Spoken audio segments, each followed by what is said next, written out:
Okay, so today I went over a few things that I thought were pretty important for us to remember. We've gone over them before, but I had some additional resources to help us. You have to make sure that you cite your sources. And we watched a video on knowing when to cite your sources. Now this is on Atomic Learning, so if you have an Atomic Learning account, you can actually get to this video. If you go to my web page and then copyright, it's on this page down here, knowing when to cite sources. I'm just going to kind of tell you the gist of knowing when to cite sources. Whenever you quote information, put quotations, you have it verbatim or word for word. You have to make sure that you cite it. Also, don't just think that's the only time, because you need to cite it even if you paraphrase or put in your own words, or summarize, because you are taking information from someone else. It's not your information. So you need to cite your sources whenever you do that.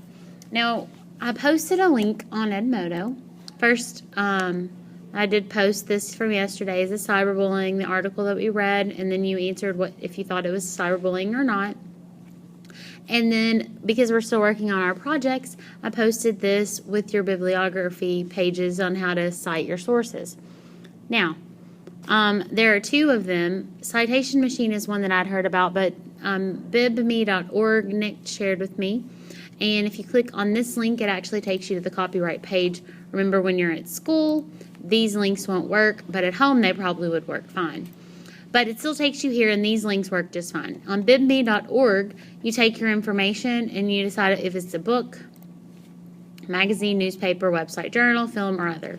Well, since we're using a lot of websites, you would go here. Now, this is going to be for anything that you get online. Now, if you're using Powtoon and you pull your pictures and your music from Powtoon, that's okay. You don't have to cite that. But if you're pulling your information from a website that you went to, you'll need to cite that. For example, if I'm looking up a picture of a dog and I go to images and I choose a picture of a dog, I'm going to choose this picture right here. Super cute. I do not take this URL and cite it. I need to click visit page.